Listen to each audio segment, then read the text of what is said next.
The 5th season of a TV show is never really talked about very much, huh? Usually with most TV shows, cartoon or not, they tend to peak at around season 2, 3, maybe 4? You could count the number of series where season numero 5 is considered one of the best on one hand. And unfortunately, SpongeBob SquarePants is not one of those. Full disclosure, season 5 is one of my least favorite seasons of SpongeBob personally. Like, actually bottom 3 seasons for me. That doesn't necessarily mean it's bad, far from it, I still think the season is pretty decent. But throughout this 5th installment of my SpongeBob SquarePants retrospective, I will make it apparent by flapping my big gaping mouth over and over again the flaws I have with it. After the underrated hit that was season 4, Paul Tibbitt wanted to keep the show on a high streak so it wouldn't get stale. And that's where season 5's unique episode formatting comes in. A good chunk of half-hour blocks this time around are split up in a very interesting way. One regular 11-minute episode, and then 2 short episodes, with one of them being 7 minutes and the other being 4 minutes. Fun fact, but in a very recent interview as of writing this script, Paul Tibbitt actually revealed that the reason for season 5's unique format was because, at the time, Peter Braungart was developing the pilot for Uncle Grandpa, and Paul wanted to inject that same creative energy into SpongeBob. Wow, Uncle Grandpa being peak fiction before it even came out. I know a lot of people group in seasons 4 and 5 together, but honestly, I think season 5 is a lot more different than season 4 than people realize. Not just because of the shorts format, but also considering the fact that the emotional storytelling from season 4 is pretty much gone, and also the fact that this is the season where the show's animation, while still good-looking animation, starts to get a lot more stilted and boring looking, yay! This 5th stop on the Sponge hype train is simultaneously going to be really intriguing, and really been there, done that. Let's get a move on with what I personally consider to be the last shreds of truly classic SpongeBob, with season 5's 41 episode segments. Since there's so many shorts here, that gives me a good opportunity for a lot of these episodes to have really short reviews. Thank fucking God!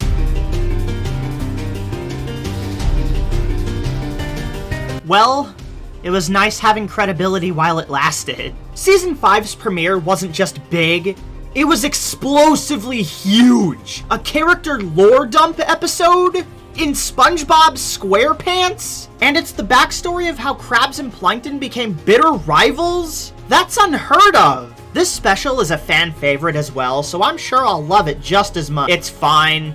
It's a perfectly average, middle of the road, okay, 6 out of 10 episode, getting put at number 28 on the list.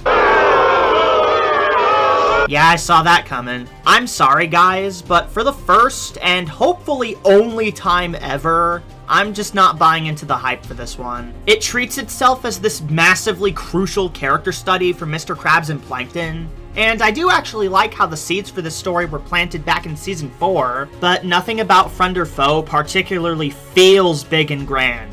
The episode meanders around by giving both Krabs and Plankton's side of the story, but since neither actually happened, it just feels like filler. And then when we do eventually get to their inevitable fight, it just sort of happens. There's no build up to it or anything. One minute they're friends and the next they want to rip the shit out of each other. Oh yeah, and fuck you Clockwise with your Karen just so happened to record the whole thing bull crap. They're in the middle of an open field in this scene. Where is she? Cool mobile form, though. Also, the actual story here is just extremely generic and simplistic. If we boil the special down to its bare essentials, all that happens here is Krabs and Plankton get bullied by their classmates as well as a sleazy restaurant owner. They try to open their own restaurant just to spite everybody, and they end up fighting over the recipe for their sandwich. That's it! The story could have been 11 minutes, and it wouldn't be any different! Dropping the bitching for a second, however, Friend or Foe, like basically every other episode, has its strengths. Giving a legitimate reason as to why Krabs loves money so much is some rare but welcome character building. Patchy segments, as always, add an extra 5 years to my life expectancy. This is the first episode where they show Chum on screen, which is funny. And overall, I appreciate them trying something more ambitious for once. I just don't think everything came together in the end, unfortunately. Also, this is writer Tim Hill's last episode on the show, as afterwards he would continue his movie directing career, directing classics such as...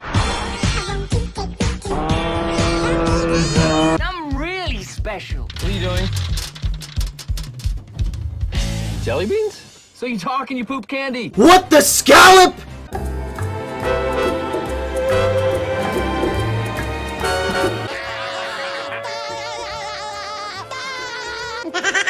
If I had to nickel for every time Season 5 of SpongeBob SquarePants had an episode about the Krusty Krab's lore, I'd have 2 nickels. Which isn't a lot, but it's weird that it happened twice, right? Also, if I had to nickel for every time Patton Oswalt played a chef character in 2007, I'd have 2 nickels. Sometimes when reviewing a SpongeBob episode, you just gotta throw your hands up in the air and say, the vibes are off. I don't know why an episode makes me feel this way, but it does. Case in point, the original Fry Cook should be a story that has me wrapped around its little finger. It gives some development to the characters for once. It's a jealousy story about SpongeBob being insecure about his fry cooking abilities. It's got a new one-off character voiced by Patton Oswalt. All of the puzzle pieces were there to create an absolutely powerful puzzle. But nothing locks together for me, personally. This is an episode that I've never liked ever, but I cannot for the life of me pinpoint a reason why. Sure, I could try to pull random complaints out of my ass, but then I'd start to sound like an average wiki user now, wouldn't I? I guess if I was held at gunpoint to think of something, it's just that the vibes here feel really off. I know that's basically a non-criticism, but something about the tone here feels really downer and bugs the crap out of me. None of the emotional moments do anything for me. None of the character beats do anything for me. Most of the jokes don't do anything for me. The original Fry Cook is an episode that makes me feel nothing. Quite a shame, really, given its potential. 4 out of 10, number 33 on my ranking. Trying to describe how I feel about a SpongeBob episode in a scripted format is really difficult when the episode in question doesn't click with me in anything it tries to do. Sorry, Jim.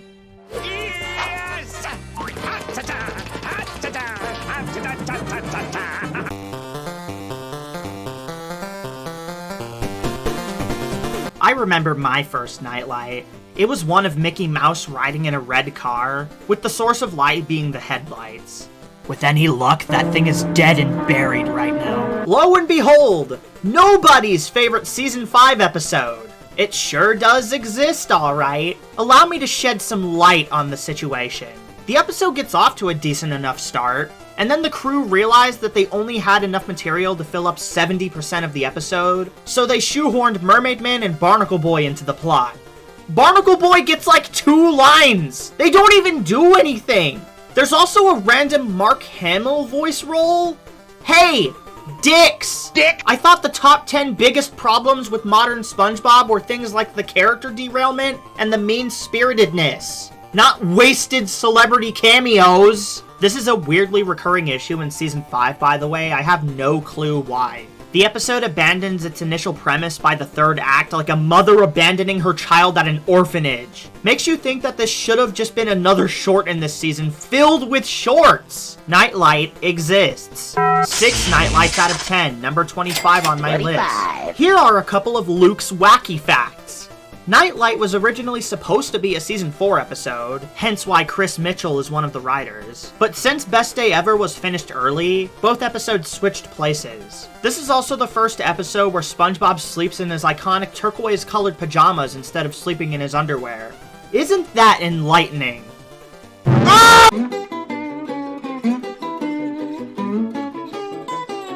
Ah, finally, the first short of the season. Now I can make these reviews like 4 sentences long. Rise and Rise... I accidentally wrote Rise and Rise into the script. Rise and Shine is a simple little cute little fun little entertaining little episode. Sometimes it's just nice to sit back and watch a character you like going about their everyday lives. And I think Patrick was the perfect pick for this. I'm pretty sure it's the first episode that only prominently features one character. He's just vibin'. What a lad. To this day, I still actively quote, "I gotta put on my teeth and brush my pants," to myself all the time. 7 out of 10, number 22 on my ranking. Yeah, when I said these short episodes were going to have shorter reviews, I wasn't kidding. Rise and Shine is just 4 minutes of Patrick dicking around his house. What else do you want from me?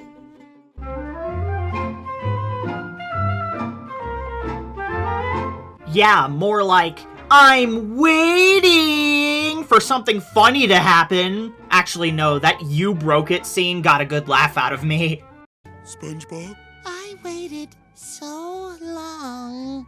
SpongeBob? And you broke it. You okay, buddy? Yes. Yes, I'm okay. Oh, for a sec, Soldier Boy Tech. You know, in most other cartoons, when a character has to wait for a package that they desperately want, the conflict would normally be something along the lines of them trying to distract themselves so they don't have to think about said package. And not, character stands around their mailbox and does nothing. Wow, what an enthralling premise! Waiting is also the first time this season in which a problem unique and exclusive to Season 5 rears its ugly head. And that problem is SpongeBob's characterization. Now, don't get me wrong, he's perfectly fine and normal most of the time, but then there are just random sporadic instances throughout the season, such as this episode, where SpongeBob acts like an absolute douche prick! Usually when people say that SpongeBob's character got worse over time, they're referring to those weird and even creepy scenes that he has during the later post-movie seasons. Honestly, those don't even bother me. If anything, I think those can be kind of funny. But if there's one thing that SpongeBob's character is not, it's mean. Whenever SpongeBob snapped in the first 4 seasons, such as episodes like Rock Bottom or Driven to Tears, it's usually because his patience was tested one too many times. But here, he's just an asshole to all of his friends because he wanted to stand outside of his fruit-shaped bungalow and do fuck all. Wow, Season 5, that's so cool. Thanks. 4 out of 10. Number 35. This isn't even the worst SpongeBob's character gets this season, by the way. That pain and suffering will come later. Fear it.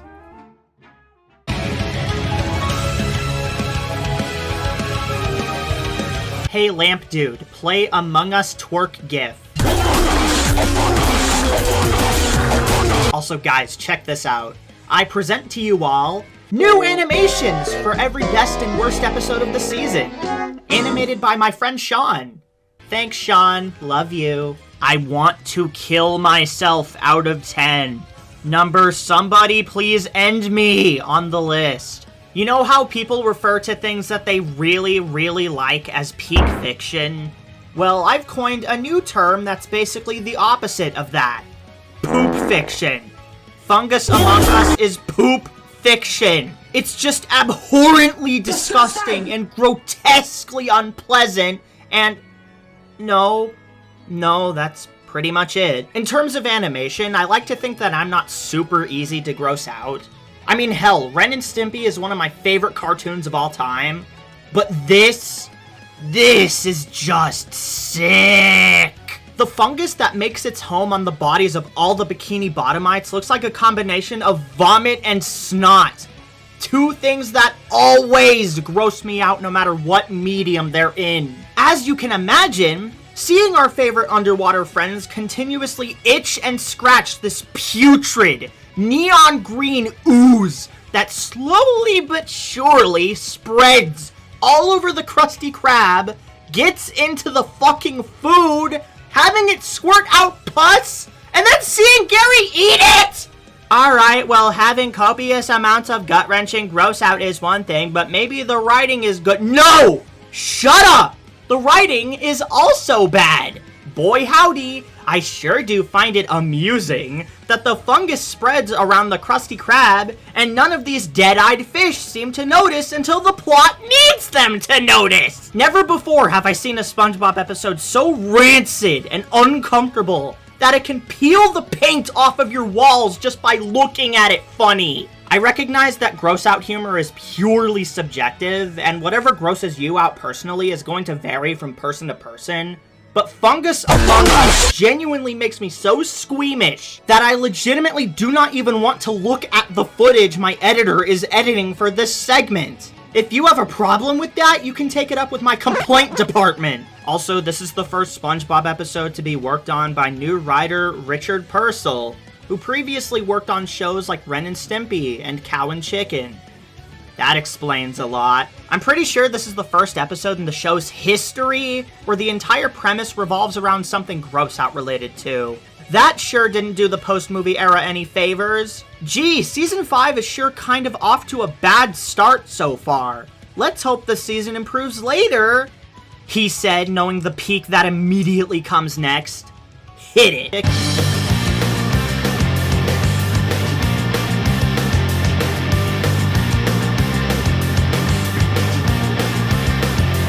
The name is Bob.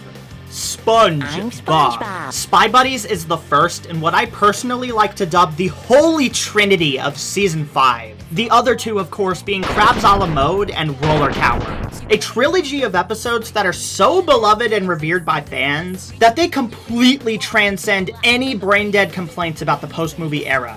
And man, does this episode deserve that high status, because this one has always been a childhood favorite of mine. Taking the usual brand of SpongeBob chicanery and filling it to the rim with that timeless James Bond espionage better have gotten someone on the crew promoted. Hell, this is less James Bond and more so Austin Powers with how unapologetically goofy it all is. They hit all of the spy-themed beats that you'd want them to hit too. Spy mobiles, jetpacks, crazy twist reveals that'll make your head spin, and gadgets, gizmos, and doodads galore. My favorite one is the laser pants. That's the most Inspector Gadget-ass thing I think I've ever seen in a SpongeBob episode, and it was so good that it became one of Patrick's attacks in Nickelodeon All-Star Brawl. Of course, none of this would mean diddly dick if the episode wasn't funny, but I mean, what do you think?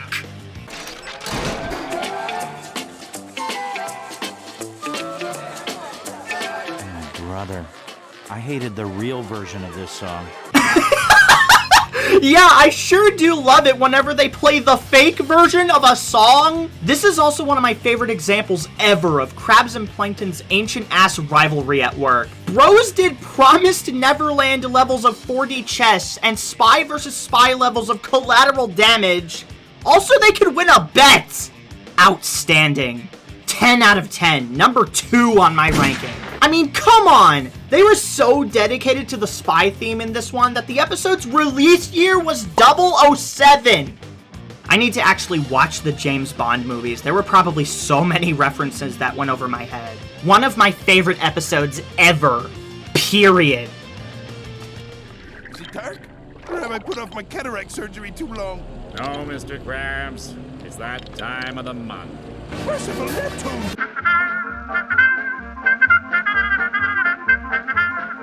This is the only episode in the entire season where Mrs. Puff plays a major role, by the way. I'll delve into why that's a problem later, but for now, who wants to go back to driving school? No, but for real, they deadass got the educational driving film tutorial down pat so well, it actually kind of scares me. This is for real how actual instructional driving videos go. And for an episode that's only 4 minutes long, they packed it so tightly full of jokes and funny moments. This episode is on the verge of blowing up like a microwave marshmallow. This crash test dummy gag is legendary.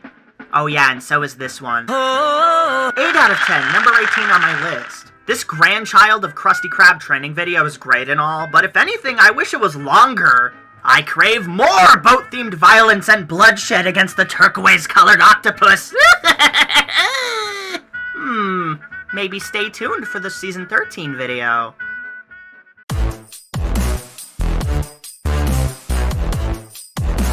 Remember Employee of the Month from Season 1? That one was pretty cool, I think.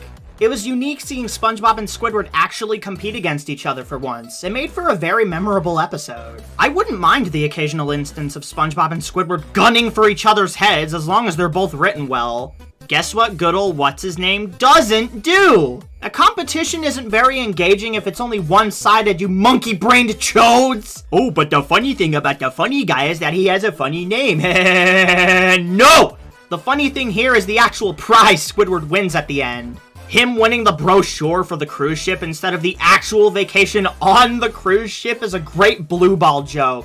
But nothing else is! I don't think the punchline of Mr. What's It To Ya having a ridiculous name is enough to carry an entire episode, even if it is a short. It's just not a funny time, and I don't really know what else to say about it outside of that. Which is ironic because this is a story about a character not knowing something. Okay, Midward, how have you been? How are things? A brochure for this season's Midward episode!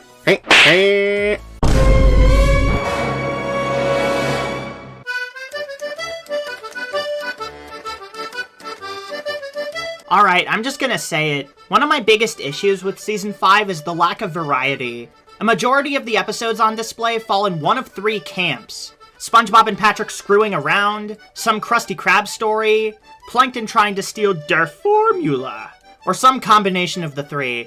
This isn't inherently a bad thing. In fact, I still like most of these episodes, including this one. But this results in a lot of characters getting the shaft. Mrs. Puff, Larry, Karen, the Flying Dutchman, Gary, Sandy. I mean, for fuck's sake, dude, Pearl's only appearance throughout all of Season 5 is one line of dialogue over a phone call off-screen. I've heard of pulling your punches, but if you pull them too far, you're gonna end up punching someone from the other direction. It's a good thing, then, that new digs provide some much-needed variety into the typical Krusty Krab plots. Variety is always highlighted as being the spice of life, but SpongeBob probably has some hidden in his sock drawer somewhere. This little guy really is someone to be idolized. He loves his job so much that he'd give up living next to his best friends quicker than a jet plane just to be closer to his life's passion. What a character. Getting to live at your favorite restaurant in the entire world is like the equivalent of winning the lottery for this guy. And this premise shakes up your standard Krusty Krab adventure in such a fun way. Seeing SpongeBob ever so slowly transform the Krusty Krab into his own house is something I bet Hillenburg would have loved. Not to mention that this square bastard shenanigans result in so many amazing comedic bits. His underwear is in the cash register, his money is in the pickle jar, and his mom's shower is in Mr. Krabs' office.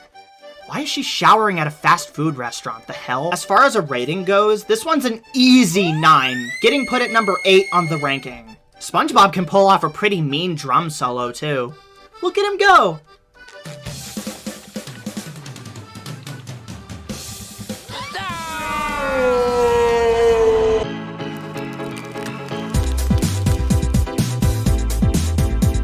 Your yard is really fun. There are kids playing on it right now. Oh, you bet I'm going to be so annoying with the ice puns. Krabs a la mode chills me to my core in ways that no other Season 5 episode even comes close to doing. Any episode that takes a pre-established location and drenches it in a completely new coat of snow is guaranteed to be one of my favorites ever. And this episode is the crown jewel of that philosophy. Season 5 is when Plankton really started to become a writer's favorite, which can sometimes result in them shoehorning him into stories where he doesn't belong. But this green demon absolutely makes his presence known here. Why is winter infinitely better and more appealing in pieces of fiction instead of real life? This is a winter wonderland I want to live in. Methinks Luke likes the winter-themed episodes. Yes, I do. If you have any doubts about me not liking Season 5, then I hope those are frozen solid by now. Watch what happens when I cast a spell I don't know, and you get one of the funniest, most batshit insane, most inherently lovable SpongeBob episodes ever made. I am so stupidly easy to please. Who knew that all I needed for a SpongeBob episode to be amazing was to freeze the Krusty Krab into a restaurant-sicle? All of these confectionery visuals combined with an atmosphere that melts my ice-cold heart, jokes that crack my smile wide open, pacing so fast it'll turn your bones into accordions, and creativity that most other cartoons would kill to have, make up an experience that's just the icing on the Season 5 cake. And look at that! They're using frozen Krabby Patties as ice skates! They turned the dining room into a hockey rink! SpongeBob's wearing mittens on his eyelashes, and Plankton's using a snow plow as a weapon! It's all so cute and well done! One of the easiest #1 spots I've ever given to an episode. It absolutely deserves it. No matter what I think of any given season, there will always be at least one episode that manages to find a way to thaw me out with a warm embrace. As well as funny Canadian accents in this instance. There's the puck! That little square guy has it! Get him!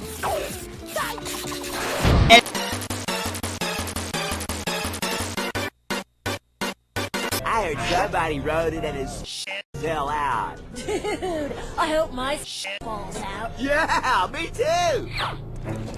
Oh yeah, this is the episode where the SpongeBob and Patrick roller coaster meme came from. You know, the one that people use in online discussions to be really annoying. Seen an eyeful?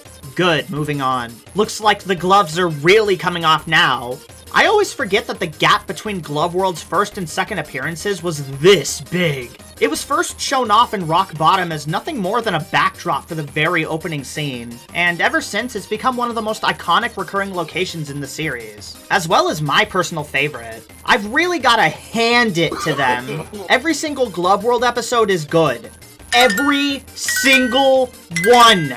And this one might just be the best of them all. This literal mental, physical, and emotional roller coaster is a powerhouse when it comes to relatability. I've always advocated that relatability doesn't make an episode good on its own, but it's how they use it here that gives Roller Cowards some backbone. Oh, son of a bitch, never mind. Anyone who has ever been afraid to go on a roller coaster must have felt vindicated when they saw this. I know I certainly was. There's also the relatability that comes with not wanting to tell your friends you're scared of something because you're afraid they're going to think you're a pussy and make fun of you. You're a dick if you do this to anyone, by the way. It's another example of an episode that showcases SpongeBob and Patrick's friendship in an extremely positive light. They both don't want to let the other down, and that's very sweet. Also, the comedy here is at an all-time high for the season. The ice cream bit, the mitten, Glovey Glove, Larry's only Season 5 appearance, Patrick punching his reflection, and you bet your ass that the bathroom scene nearly sent me into a coma! Another easy 10 out of 10. Fourth in line for the roller coaster. Wow, most of Season 5's best episodes are near the start of the season. Does that mean it's all downhill from here?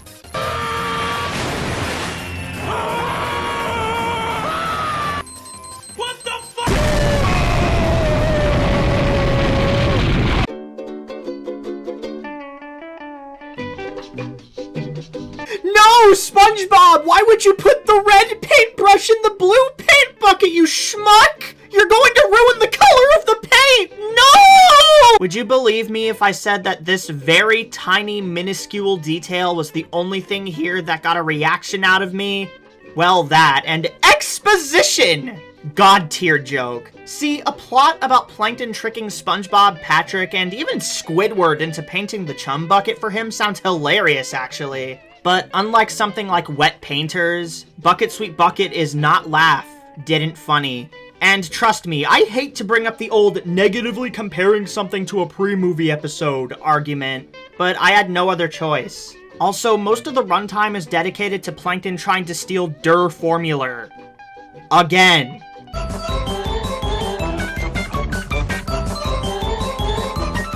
This is what I was talking about when I said that Plankton's gimmick can get old for me at times. Let this single-minded single cell do other things, damn it! Instead of stealing the secret formula, he's stealing screen time that could have been used for funnier gags. 6 out of 10, I guess. Number 27 on the ranking.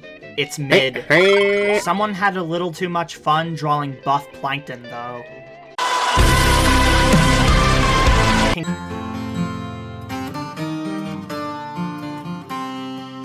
Gee, now I know why one of Steven Hillenburg's rules for the series was that SpongeBob wasn't allowed to get involved with romance. It flies in the face of his innocent childlike personality, and it's cringe. I guess him falling in love with an inanimate object was their workaround, I guess. And yeah, cringe is the word of the day here. I could have gone my entire life, found a romantic partner, had kids, bought a house, and lived a very happy and fulfilling life without having to see not one, not two, but 5 close-ups of this ghastly hamburger. Usually jokes in cartoons about characters wanting to fuck inanimate objects are a good way to jab at my personal funny bone. Like the Unikitty episode where she fantasizes about fucking a chair. But this is just unnecessarily gross. And then he eats it because of course he does. Even in the DVD commentary for this episode, animation director Andrew Overtomb sounds mortified when SpongeBob gulps it down. Why does he eat it? Well, it can't go to waste. It's rotten. He feels really bad about wasting food. Oh yeah, and a schmaltzy love song to top it all off. Great. He really wants to fuck that hamburger. It's enough to make a grown man kill himself. SpongeBob has canonically killed birds, by the way. Like, no joke, he rips one in half. Remember when people used to gaslight themselves into thinking that this specific clam was Junior from Rockabye Bivalve? Even though he doesn't look any different from literally any other clam? Boy, the SpongeBob community sure is reliable, right guys? To love a patty is disgusting, plain and simple. It relies too much on gross-out humor. 3 hamburgers out of 10, number 38 on my list. The 3 points were for the 3 actually funny jokes in the episode that don't revolve around gross-out. If you're going to have gross-out humor be one of your main calling cards, at least make it funny, like Season 6 did. Put a pin in that, by the way. We'll come back to it later.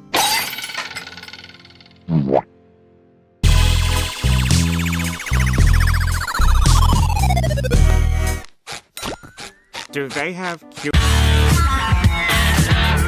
Oh, so Poop Fiction and Pooper Fictioner are paired together. That's so crazy. Hey, let's pander back to earlier in the video real quick so I can bring back a point I discussed previously. Usually when people say that SpongeBob's character got worse over time, they're referring to those weird and even creepy scenes that he has during the later post-movie seasons. But if there's one thing that SpongeBob's character is not, it's mean. Breath of Fresh Squidward is the poster child for how not to do a role reversal story. Squidward actually becoming really nice, and thus in turn leaving SpongeBob with his own SpongeBob to deal with, is a brilliant idea. Squidward's been so emotionally constipated his whole life that he deserves to cut loose for a change. The issue with this is that I guess the writers figured that the only way they thought this idea could work as a role reversal was to commit an act of character assassination and have SpongeBob act like a colossal butthole. If this were literally any other episode in any other season, SpongeBob would be happy for Squidward for getting so much positive attention. The conflict feels so forced here. In fact, it gets so bad and hard to watch that SpongeBob kicks Squidward out of his own party at somebody else's house, and nobody seems to give a shit? This is so ridiculous and shittily written that even the SpongeBob wiki points out how stupid this is. Oh yeah, also in Squidward, it was shown that people in Bikini Bottom generally don't like Squidward because he's a jerk, but now they act like cunts to him because he's nice? Pick one! Overall, the tone here feels really dour despite Squidward's new chipper mood. Nobody here gets a happy ending, and if you can believe it, this makes for a very not fun viewing experience. Any episode that messes up SpongeBob of all characters is on my personal shit list. 2 out of 10, number 40 on the ranking. Just watch Pat Hart's Squid from season 12 instead. It's a role reversal episode with Squidward that actually knows what it's doing. Well, Lamp Dude, you got to work with both the best and the worst episodes of Season 5. I hope you had fun. Thank you, my friend. Dance, bitch!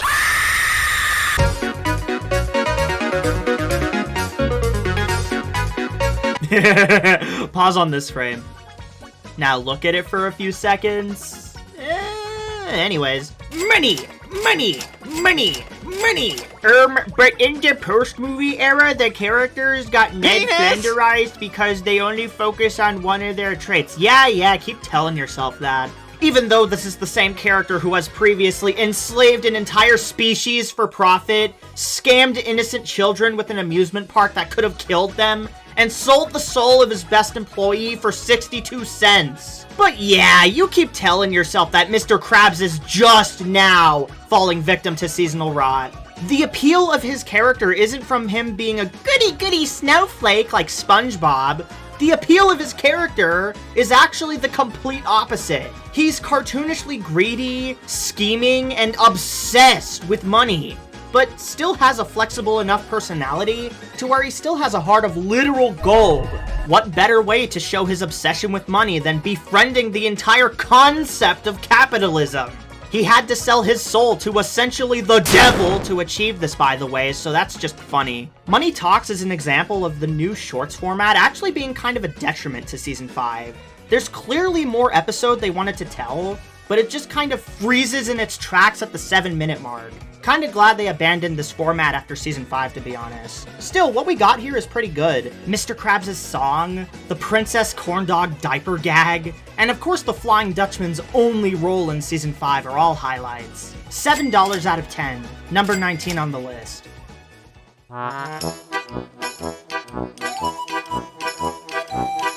Oh hey, I get to do some rhyming this time. Make a drinking game of it. I'm committing a crime. Versus the Patty Gadget is so great. I give it a 9. One higher than an 8. I'm putting it at number 7 on my ranking. It's the best short of the season. The crew I am thanking. The plot is actually pretty topical for today. It touches an issue about workers' pay. SpongeBob fights for his job against the evils of AI. He's nearly replaced, but the human spirit says hi. The jokes are clever, and the rhyming is cute.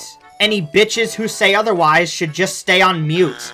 Luke Brookshire writes the best scripts for post-movie. A majority of his episodes are really damn juicy. I just realized that didn't rhyme. See, I'm not so good with the rhyming. Not me. Hey, call it corny all you want, but I'm having fun and that's all that matters.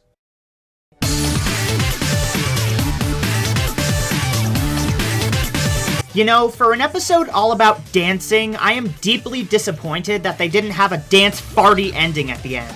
SpongeBob, Patrick, and Squidward enter a dancing competition, with Squidward trying to cheat his way to the top by hiding inside of SpongeBob's body. Vor? The writer's barely disguised fetish? No.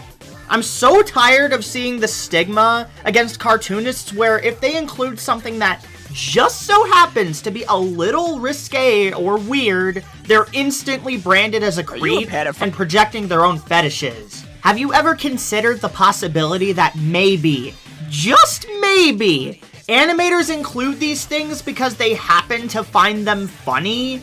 And some of these are just considered classic cartoon gags in general. I don't know, it's always seemed like a terminally online complaint to me. As long as it doesn't go too far with the weird crap, then who cares? Can you tell this is an episode I don't have much to say on? I like how this is one of 2 episodes to contain an epilogue. I like Patrick roasting Squidward. Yeah, that's all I got. Still a really good time though. 8 out of 10, number 17 on my list.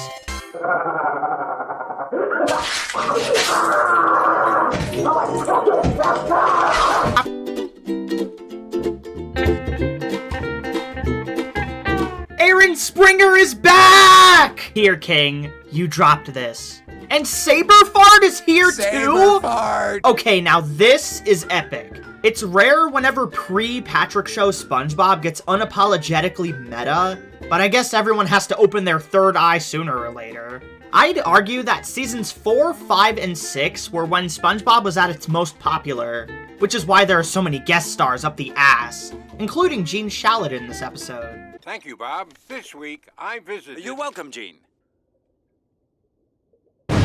And the writers were definitely aware of this. They certainly echoed while simultaneously making fun of Nickelodeon's marketing strategy for the yellow guy. Put the bastard's face everywhere! Signs, costumes, trains, napkins, balloons, drinking straws, gavels, hamburger patties, hot sauce, ice cubes! This might be the most self-aware that SpongeBob, the main show, has ever gotten, and normally stuff like this would feel really out of place, but they managed to carve out their own story that still feels like it fits in-universe. They got dangerously close to biting the hand that feeds. I'm surprised Nickelodeon didn't come down on them. The Krusty Sponge isn't going to be too high on my Season 5 tower, but the fact that it features the return of Aaron Springer, the GOAT, gives it an edge. We'll talk about his new style of writing in Season 6.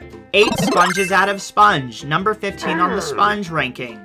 Sponge. Mr. Krabs in this one is just like me for real. Infected with that SpongeBob brain rot that just won't go away. It's a living.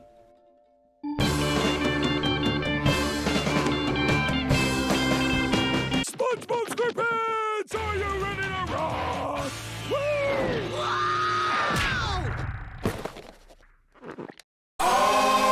Okay, no.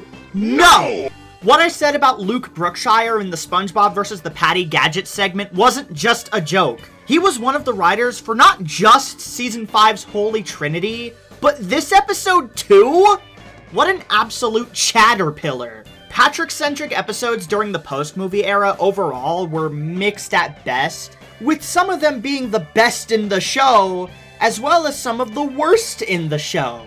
Sing a Song of Patrick thankfully falls in the former category. Pandering back to the Season 2 video for a sec, you'll recall that I splurged over the classic cartoon act of visual gags and reaction humor. Fast forward 3 seasons later, and this chart topper of an episode jams to that same tune. Seeing Patrick indulge himself in a new hobby is nice and all, but once he's given the chance to blast his ear-splitting quote-unquote music across Bikini Bottom, there's gonna be some problems. Patrick's moronic melody is so goddamn terrible and causes so much collateral damage, bitches cease to exist upon hearing it. This song causes characters to literally die, both on-screen and off-screen.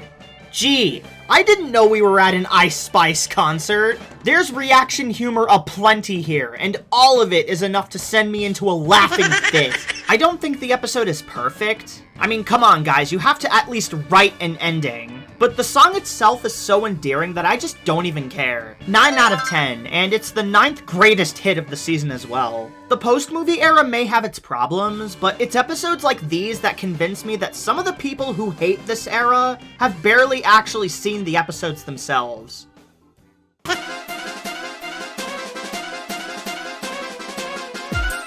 I went to the SpongeBob wiki to see if there were any interesting tidbits about this one, and I found this. I mean, hey, at least they're being progressive, ?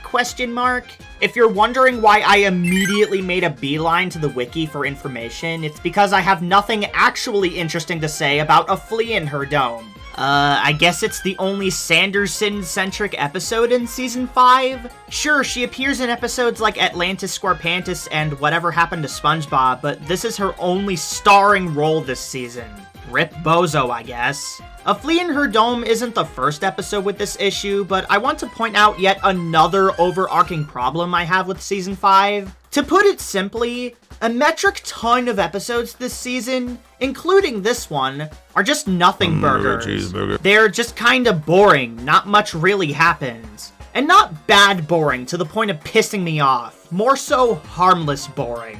This infestation doesn't feel very dangerous when a lot of the runtime is dedicated to characters fighting and arguing, not to mention a minute-long scene of SpongeBob, Patrick, and Sandy playing hot potato with a flea collar.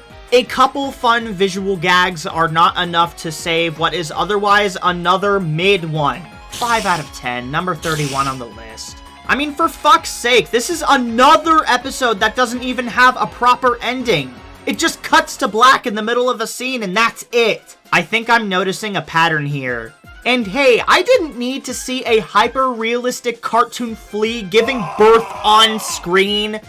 That should have been thought about.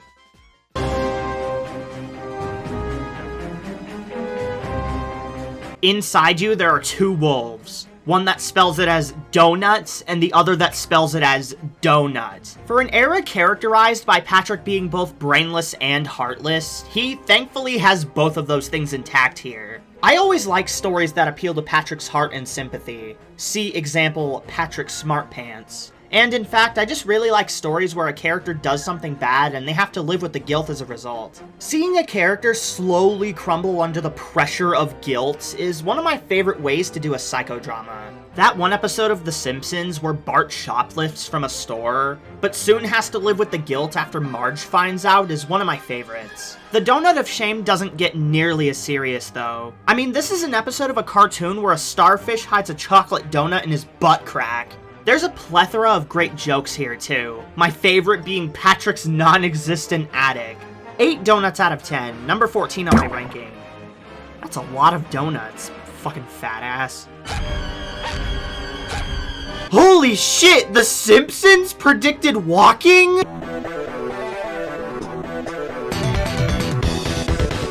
The next course on our Season 5 meal today is a healthy helping of slapstick humor, with a side order of military weaponry beyond our understanding. For an episode about a singular piece of fine china, there sure is a lot of bloodshed, good lord. They even brought back the funny haha nuclear testing explosion from Dying for Pie. Again, like all the other 4-minute shorts, there's not that much to really add. The Krusty Plate is an episode that kinda speaks for itself. If it wasn't obvious by now, slapstick humor is one of my go-tos, so it should be no surprise that this one works for me quite a bit. 9 out of 10, number 11 on my list. I call it Steel Wall!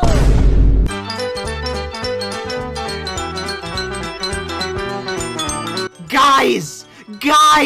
Are y'all ready for Goo Goo Gas world premiere? World premiere? Yeah, cause I sure do love it when an episode premieres everywhere in the entire world at the exact same time.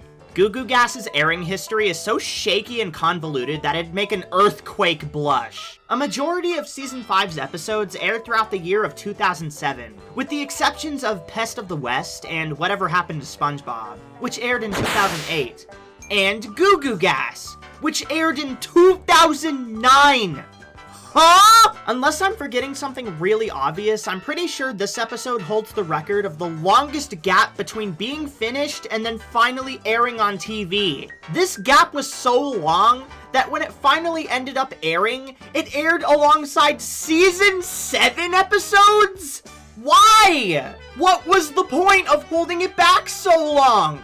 Because funny? At least Quarantined Crab had an excuse since it was banned from TV for a while, so what the hell was the excuse here? Nickelodeon tried to be a competent company challenge minute 0. But I digress. Goo Goo Gas is an episode that is quite hilarious and entertaining, but it also happens to have one of the messiest stories I've ever seen in the show. This one feels like it was written completely out of order. Like they took all of the story beats, put them into a hat, and then picked them out at random. Plankton invents gas that turns people into babies and tests it out on Mr. Krabs. Then, once that backfires, he goes back to the Krusty Krab to test out his gas again, this time with SpongeBob included. Then he tests out his gas for a 3rd time, but instead of turning people into babies, they turn into boomers? Then, Plankton goes to the store to buy ingredients for his gas, even though he already made the gas. And then, in the very last scene of the episode, he finally uses the gas for like a minute before the episode ends and is frozen in time forever, with the last thing you ever see being this disturbing shot of Plankton in an amoeba-filled void. Did I just have a stroke? Am I tweaking? Who structures their story like this? But you know what? All is forgiven, because this Rugrats wannabe is funny. Did laugh. I like the part where they turn into old people. Old people humor making me laugh. It's not getting put any higher than number 20 on the ranking though, which makes it a 7 out of 10. And this is coming from someone who hates babies! Unlike Cool Cat, who loves babies. I love babies!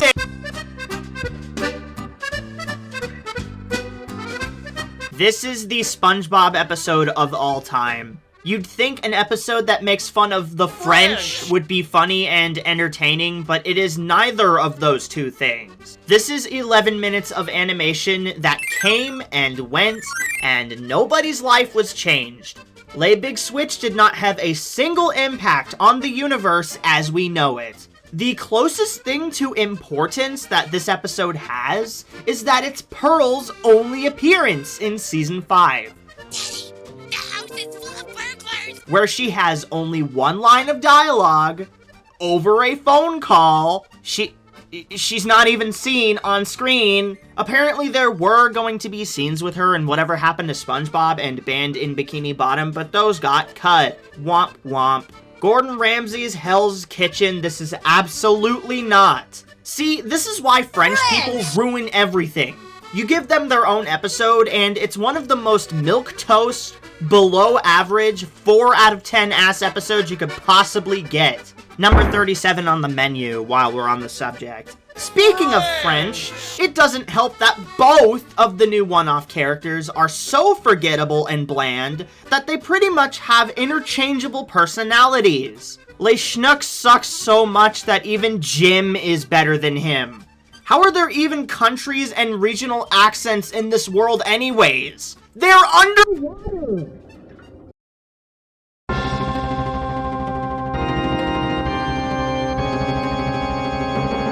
Well, this is it.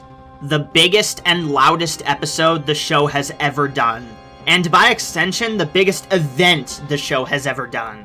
Atlantis SquarePantis is the first full-length TV movie in series history. And this event got so much publicity and marketing, it ended up receiving over 8 million viewers on its first airing, making it the most viewed episode in the franchise.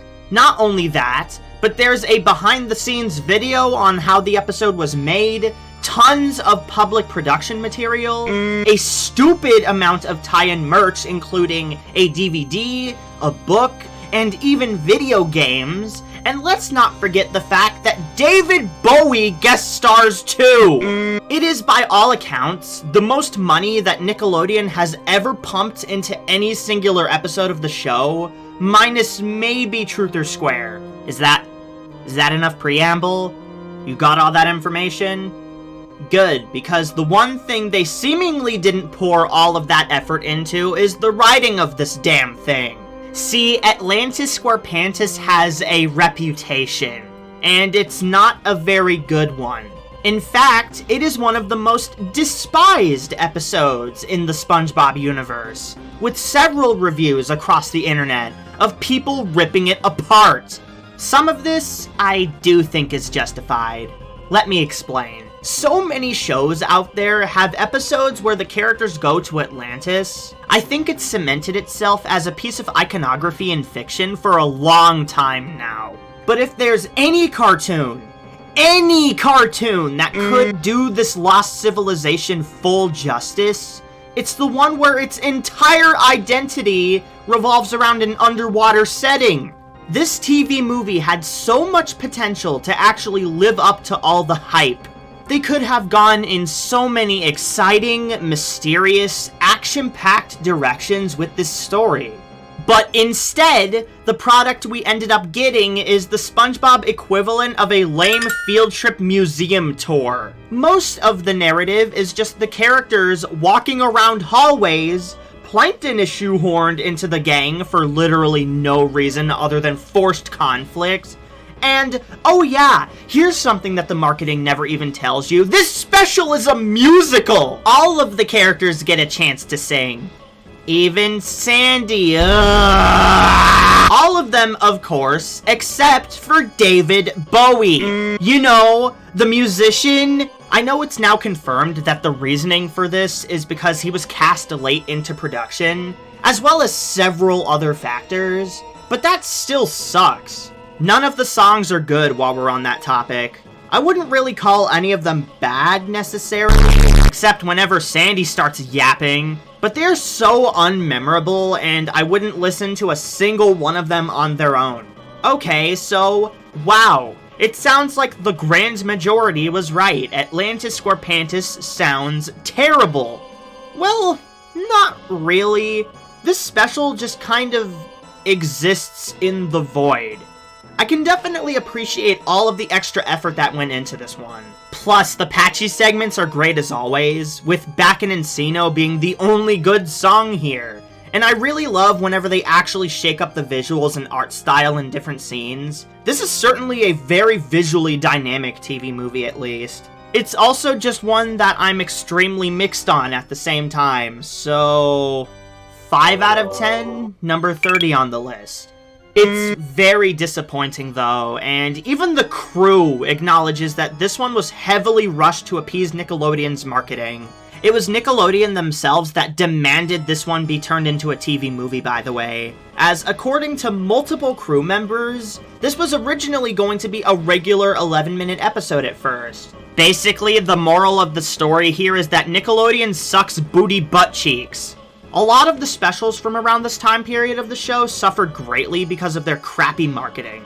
It's a shame. We may have ended up finding Atlantis after it was lost for thousands of years, but at what cost? Who knows? You thought we were done? Oh, you poor, unfortunate fool! In my endless quest to continue improving upon these retrospectives with every entry, I want to do something fun. I think it'd be pretty neat to get at least one extra guest person per video to come on here and talk about an episode they're passionate about. And don't worry, I'll announce the guest beforehand so this won't go into obnoxious forced YouTuber crossover territory. Let me know in the comments who you'd like to see on here in future videos. I'll see if I can reach out to them. But for now, introducing a friend of mine, Alex Bale, who deliberately chose to talk about Atlantis SquarePantis for some reason, making this by far the longest segment in the entire retrospective. So yeah, have fun, Alex. Hey everyone, it's me, the SpongeBob conspiracy guy. Except not anymore. I do other stuff now. But back in the day, when I was making the first SpongeBob theories on my channel, I used to use these really shitty, low-quality rips from YouTube, and then Luke watched them and he reached out and said, hey man, that shit looks ugly, and then he hooked me up with the HD files. So, you know, thank you for that, Luke. I've been in your debt, and I'm glad I can finally repay the favor.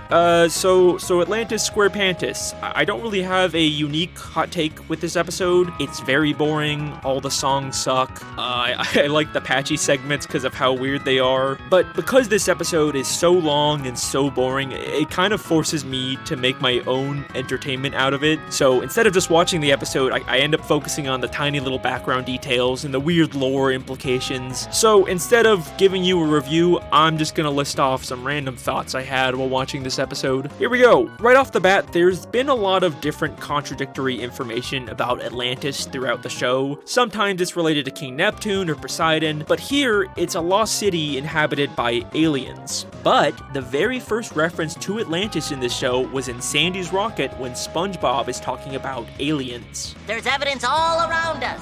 How do you explain Atlantis? So yeah, that kind of works out. That's a rare W for SpongeBob's continuity compared to the many contradictions this show has. So in the beginning of this episode, Squidward talks about all the inventions Atlanteans gave to Bikini Bottom. All the inventions you take for granted were given to us by the Atlanteans. And we can see shell phones on the wall. And yes, there are many shell phones in this show, but doesn't this kind of look like the magic conch from the episode Club SpongeBob? In that episode, it's sort of implied to be just some random toy, but it ends up giving SpongeBob and Patrick a ton of food in the middle of nowhere, and some random wilderness ranger guy finds them because he's also using a magic conch. So, is it possible the Atlantean aliens, who are shown to be this benevolent, enlightened society, are actually secretly guiding Bikini Bottom citizens using the shell phone devices they gave them? There's not like a ton of evidence for it, but I don't know. It's an interesting idea, and it makes the episode less boring.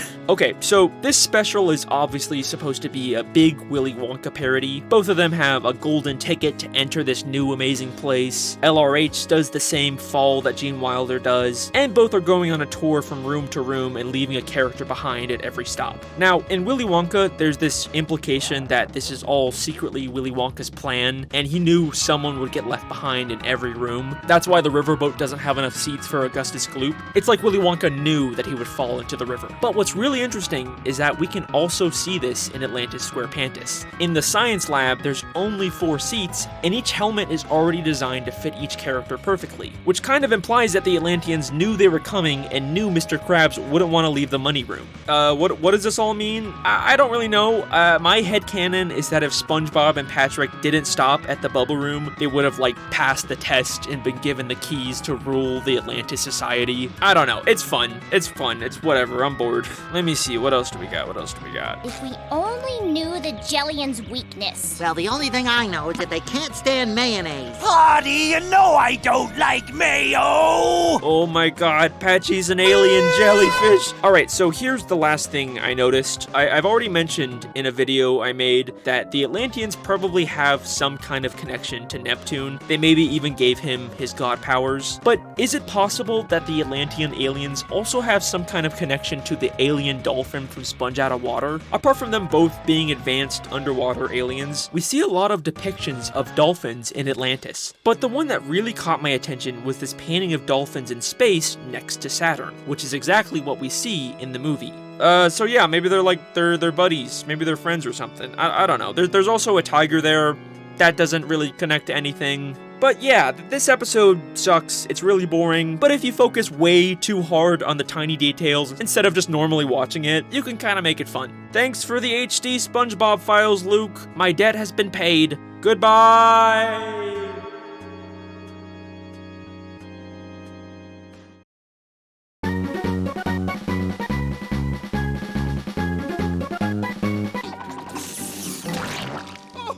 SpongeBob, get out of my taco! Luke's wacky fact. The entire premise for Picture Day was based on Danny Michaeli's daughter, as she once had a really bad picture day when she was in preschool. That is adorable and precious. They always say a picture's worth 1,000 words, but I guess in this case, it's only worth about 7 minutes of episode runtime. Why is SpongeBob trying to get his picture taken at boating school anyways? Wouldn't that only apply if he actually got his boating license? Whatever. That's not our concern right now. Picture Day isn't an episode that I feel too particularly passionate about, but it has its moments. That taco clip I played earlier is a highlight, and I've always been obsessed with Sponge Glass! He looks so shiny! I wish Sponge Glass was real. Picture Day is good. 7 out of 10, funny number on my ranking. Hi, Mrs. Puff's boating school. Bye, Mrs. Puff's boating school. At least you actually got to appear this season, unlike Goo Lagoon or Pearl.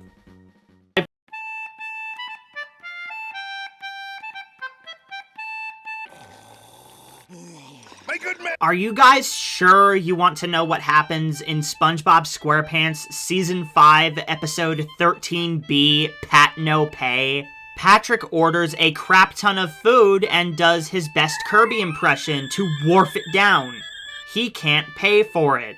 Mr. Krabs has him work at the Krusty Krab to pay off his debt.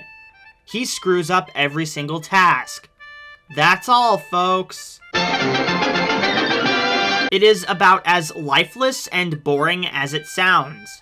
It may be quick, but it's also painful. That's a sex joke waiting to happen. 4 out of 10, number 36 on my list. If I have to talk about any more of these boring-ass episodes that add nothing of value to my life, I'm going to have a conniption.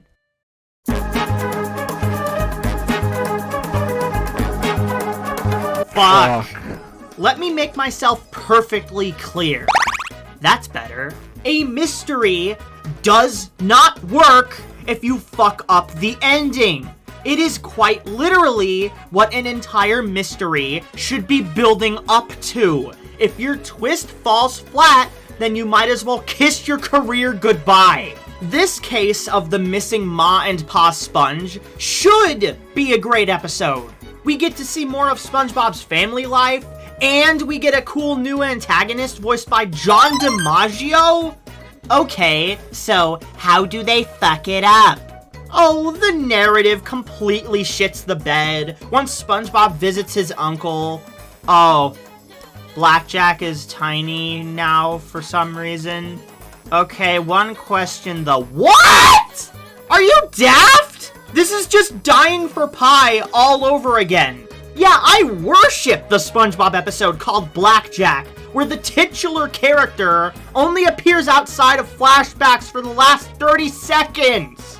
I guess they just made him scrunkly because random equals funny!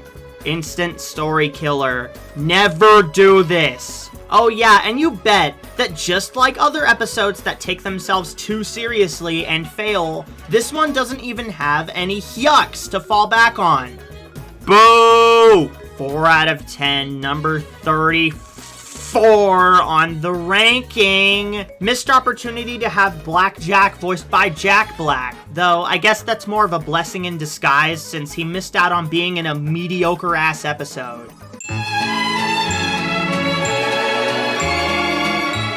Hey, SpongeBob, it's your cousin. Penis!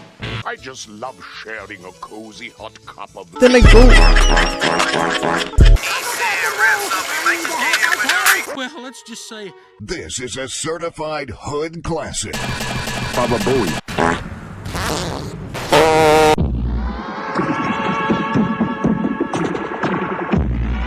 Say the line, Fred!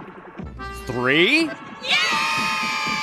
Legend has it, when you look up the word funny in the dictionary, you'll see a picture of this episode's title card. The trope of the extremely nice and sweet character who has to act tough for one reason or another pumps my body with so much serotonin that it could kill Santa Claus. Like that one episode of Wander Over Yonder where Wander is forced to act like he's a big macho man, and it somehow works. The art of pretending like you have more testosterone than you actually do is a surprisingly great vehicle for cartoon guffaws. Girl, my point is that Blackened Sponge is Season 5's funniest episode by a long shot.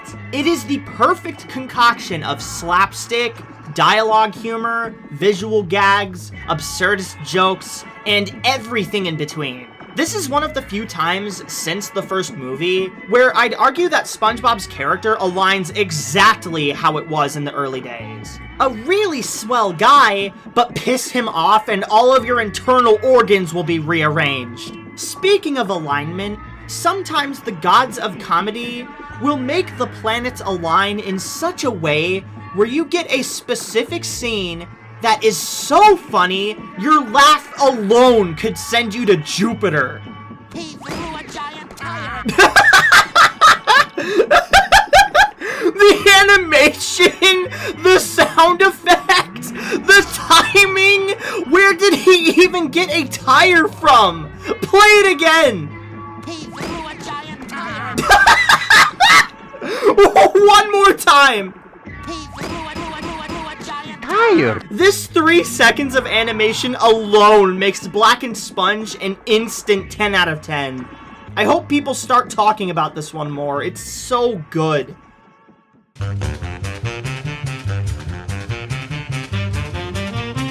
Wait a minute. This isn't Professor Plankton's dandruff control shampoo. It's Professor Plankton's mind control shampoo!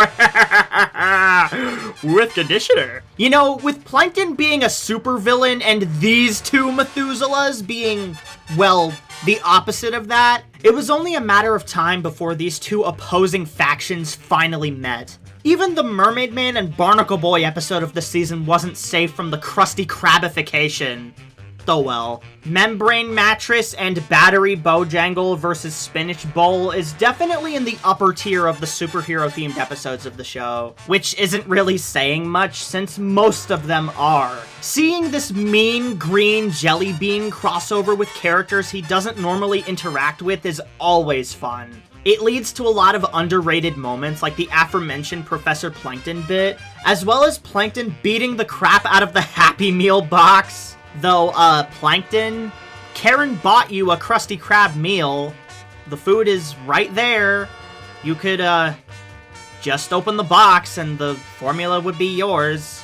Take it. The Krabby Patty is right there. Come on, it's right there. It's right there! 9 out of 10, number 10 on the list. It is both funny and sad to know that this is the only time Plankton has ever crossed over with anything superhero related, and it didn't end up being total poo-poo.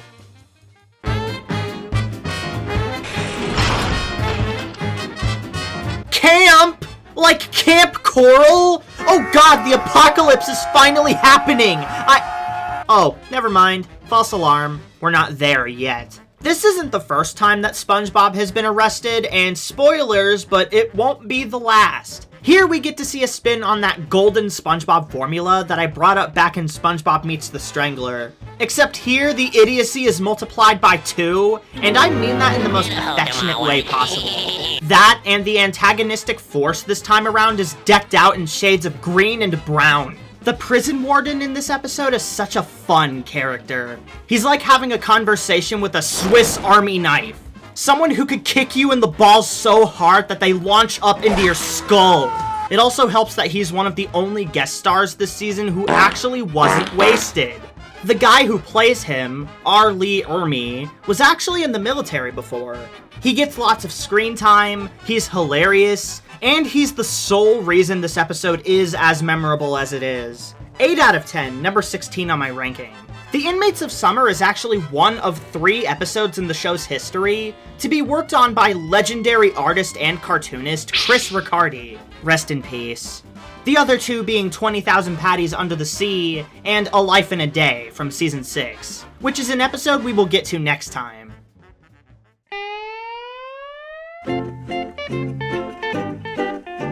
Don't let that title fool you. Sandy may be in this episode, but she barely does anything, as she secretly almost lets SpongeBob and Patrick cannibalize each other.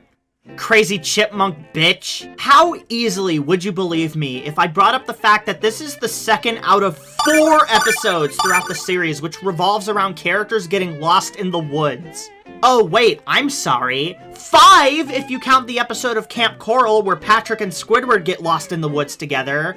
Oh damn, actually, I think I miscounted. 6! Number 6. If you count the episode of the Patrick Star Show where Patrick, Squidina, and Cecil get lost in the woods together. Come on, guys! How many times are these writers going to get lost in the woods until they remember to bring a compass to the writer's room? None of these 6 episodes breach any higher than a 7 out of 10 for me. So as you can see, I'm very mixed on this stock plot. In terms of things I actually like, I like SpongeBob having a Hermit Wren-styled freakout, I like a handful of the jokes, and I like how it actually takes the being lost in the forest plot in a different direction. It's an episode that's definitely wearing the insanity pants that I really love, but it doesn't quite pull them up far enough. That philosophy kind of describes this one perfectly, actually. This is a 6 out of 10 episode, and it goes to number 23 on my list.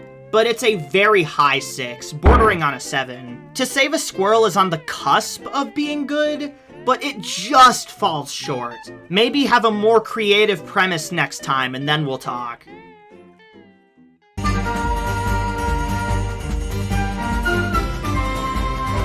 Yeehaw!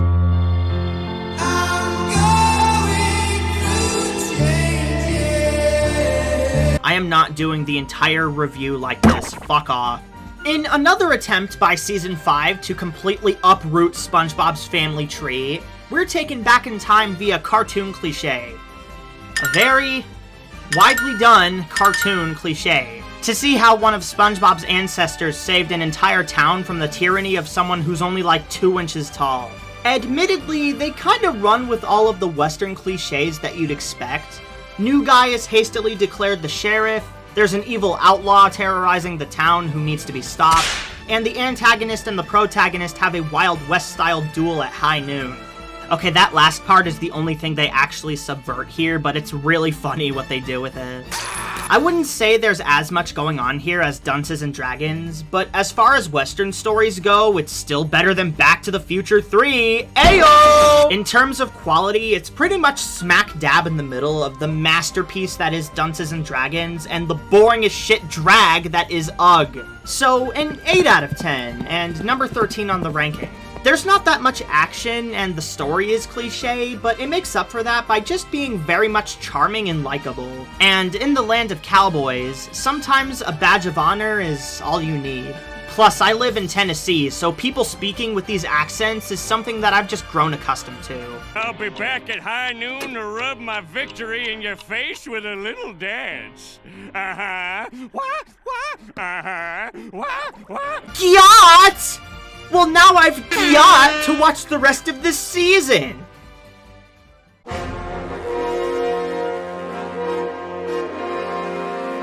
can't talk to my son that way! Who do you think you are? I'm Plankton, you old hag, and your son smells like boogers! You can't talk to my grandson like that. Someone ought to put you in a mental hospital. Someone should put you in a box floating down the river, Grandma! God damn, man, he roasted them to hell and back. There is no way they could possibly recover. They are cooked. Probably one of the top 10 funniest scenes in the entire franchise. I'm not kidding. This one is pretty much an amalgamation of the 3 overused plot types in the season that I mentioned earlier. They took the plots of SpongeBob and Patrick fucking around, something Krusty Krab related, and Plankton trying to steal the formula, and put them in a blender. And Jesus, that blender must have been made of diamond because 20,000 Patties run circles around most of the other episodes this season.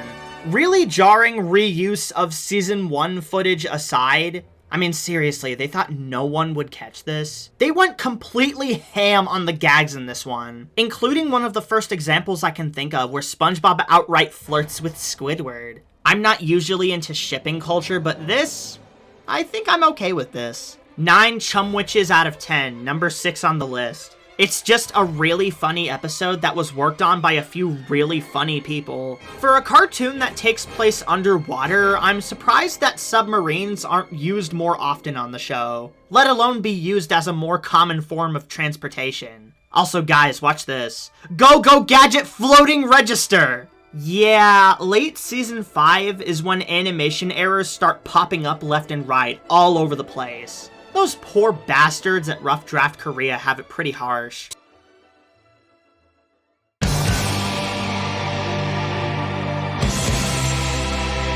Aw yeah, you know I had to use that music. I've been a little on the bitchy and whiny side when it comes to gross out this season, haven't I?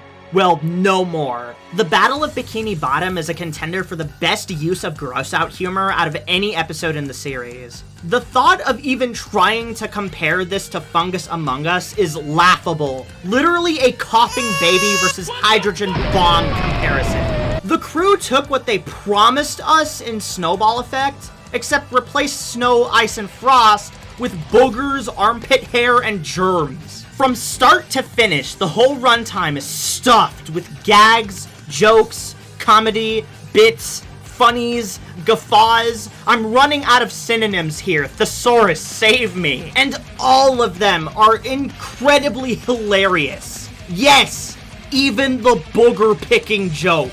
They managed to take one of my least favorite forms of gross out and transform it into possibly the best joke in the entire episode. Whoever wrote that into the script deserves a gift basket and a very firm handshake. It's not just that, though. Almost any episode that pits Sponge and Pat against each other with the stakes being at an all-time high seem to be real crowd pleasers. We'll get to you soon, Sandcastles in the Sand. This is a top 5 episode for sure. 10 Patty socks out of 10. Number 5 on the dumpster fire. I can definitely understand this one won't be everyone's cup of tea, especially since that tea probably has Patrick's brain juice all over it, but any episode that does gross out humor correctly deserves tons of brownie points. Now to actually play the Battle for Bikini Bottom video game, because I have still never played that before.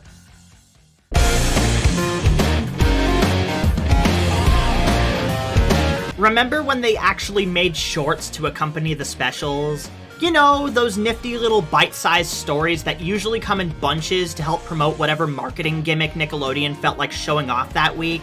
I miss when Nickelodeon actually had advertising. And being blunt, these shorts are 501 times better than the episode they're promoting.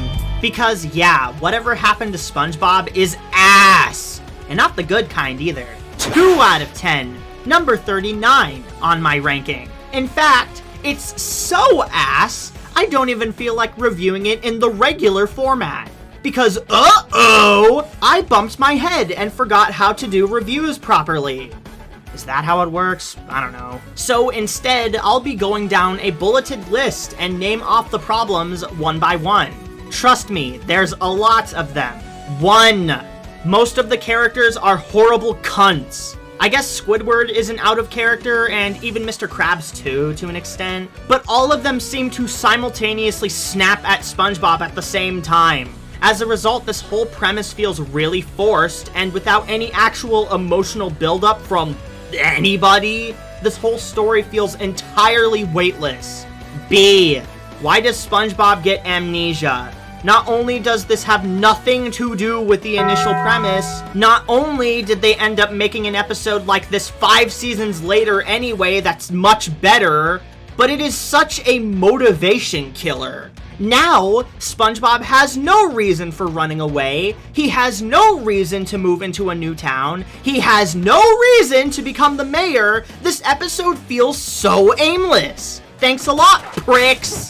Tres. Springboarding off of that last point, SpongeBob getting amnesia has no effect on SpongeBob's personality whatsoever. Oh, so he remembers that he likes blowing bubbles, but just so happens to forget his friends? That writer's break room is looking a little too full right now. The 4th. The Bubble Poppin' Boys are cool antagonists, or at least they would be if they had more than 2 minutes of screen time. Why do I even bother? Why do I try to actually create art and pursue my passions when actual human feces like Who Bob What Pants can be shout out by the network and get millions of views? The only silver lining in all of this is that most people seem to hate the special just as much as I do. What a miserable experience. Episodes like this are why Season 5 is one of my least favorite seasons of the entire show, by the way.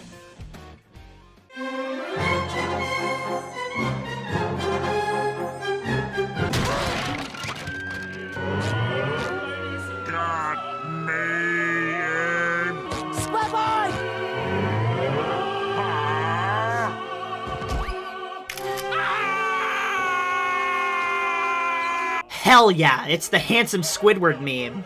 AKA this episode's main claim to fame. Look at the list of things it's been in.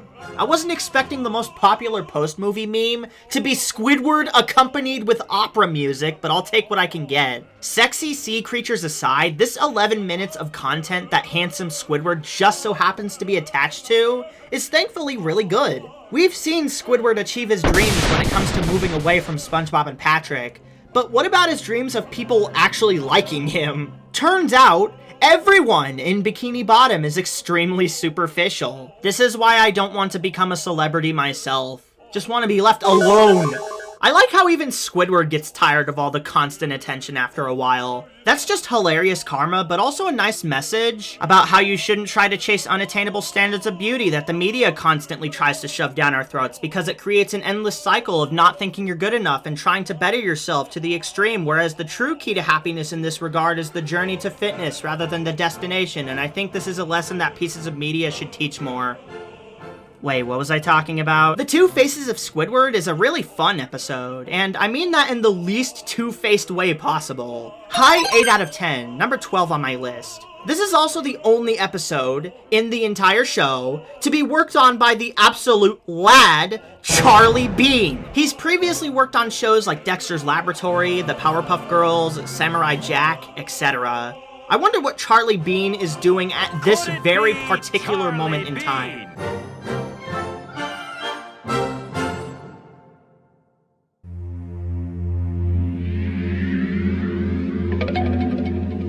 Spongehenge is a really weird one. It's an episode that tries to balance both a lighthearted and dark tone, yet doesn't really succeed. The dark stuff is only reserved for the very end, in a really weird and out-of-nowhere Planet of the Apes reference, might I add. And the episode doesn't really attempt jokes most of the time, so the regular light SpongeBob shenanigans just feel kind of vanilla. It's a jack-of-all-trades, yet a master of none. That ending really does feel out of place, though. Not because I'm opposed to anything dark happening in this show, far from it, but because it feels extremely disconnected from the rest of the story. Don't worry, SpongeBob, your friends aren't dead. They've just taken an extended vacation to Baba Booey World. Spongehenge just feels like this show's version of Hermit Wren from Ren and Stimpy, but without anything that makes that episode so compelling, as well as my favorite Ren and Stimpy episode in general. I mean, girl, they quite literally rip off a joke from Suds. Verbatim. I'm fine with them reusing episode ideas, but reusing whole-ass jokes is where a line is crossed. I don't care about this one, never have cared about this one, and probably never will care about this one. If it's any consolation, this is writer Richard Purcell's favorite episode he's ever worked on for the show. I may not like Spongehenge very much, but I'm really glad he had so much fun working on it. Genuinely.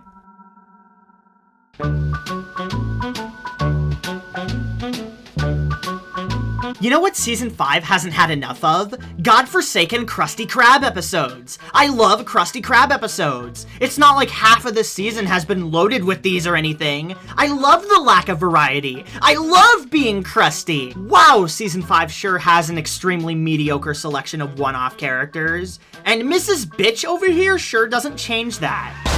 I don't care what her actual name is, I'm calling her Mrs. Bitch, and there's nothing you can do to stop me. Go girl, give us nothing! In fact, everything else here outside of her is actually pretty decent. Outside of shoehorning Plankton into yet another episode. I may not care for Mrs. Bitch or the story she's attached to, but the jokes here are good. This is the episode that has what doesn't kill you usually succeeds in a second attempt after all. 6/24. The title for this one pisses me off, by the way. It should be banned from Bikini Bottom, not banned in Bikini Bottom. Stupid, moron, dumbass, numbskull, idiot, pussy. Oh boy, I sure do love surprise relative episodes. I love it when a show just randomly introduces a wacky relative character out of buttfuck nowhere, just so they can cause trouble and then fuck off, and most likely never be seen again. I absolutely adore how most cartoons that do this plot type only do it as a stupid gimmick instead of doing it to flesh out the characters. We already have an episode this season about one of SpongeBob's cousins. Why do we need a fucking another one? What a tragedy that the 100th half hour in the longest running kids cartoon of all time is so underwhelming. I feel exactly the same about this episode as I did the last one, plus additional moments of SpongeBob acting like a twat, yay. I very much do not like the story or the new one-off character, but there's a surprisingly good selection of jokes here. That definitely makes things easier for me since I've been burning the candle at both ends trying to get this script finished. Stanley is a gimmick character who only exists to be a gimmick character and have one annoying and obnoxious personality trait, and that's it. Fuck off. 6 out of 10, number 26 on the ranking. Where is he? Please. Yes, sir. If there's one thing I can promise about Season 6, is that it'll be much more interesting to talk about than Season 5. God, let's hope so.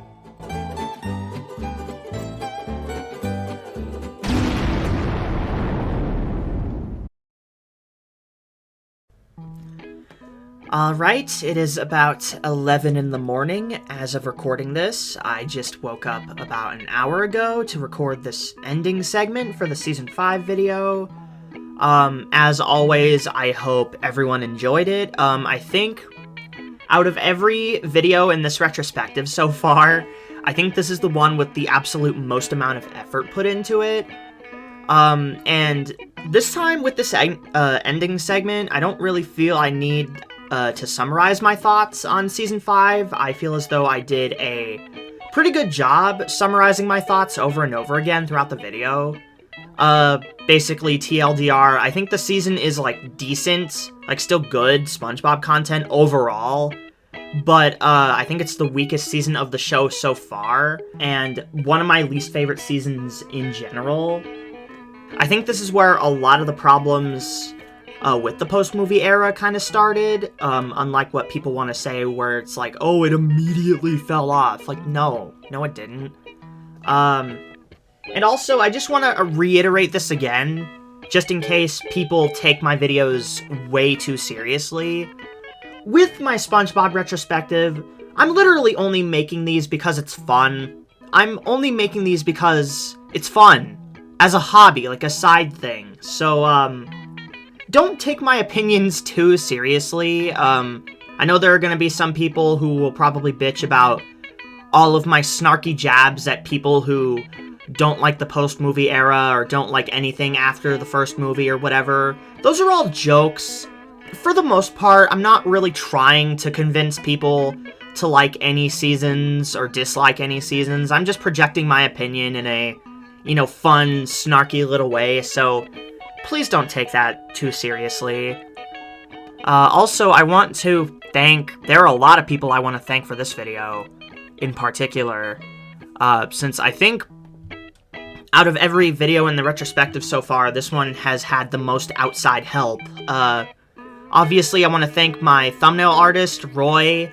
He did a really good job with the Season 5 thumbnail this time. One of my personal favorites so far, if not my personal favorite. I want to thank my editors, Matt and Pixar Lamp Dude. They did great work on this video, as always. I want to thank my friend TTLF again for editing the 20,000 Patties Under the Sea segment. I want to thank my friend Sean for making those amazing looking SpongeBob favorite and least favorite animations, which I will be using in every single one of these videos from now on, so hope you look forward to that. Is there anyone else I need to thank? Oh yeah, and of course I want to thank Alex Bale for appearing in the Atlantis SquarePantis segments. Thank you so much, Alex. I hope you had a lot of fun with that. I had a lot of fun just talking to you and having you on the video. I think that's about everyone I want to thank. And thanks, of course, to, everyone for watching these and actually giving me a platform to just talk about the cartoon that I'm most passionate about.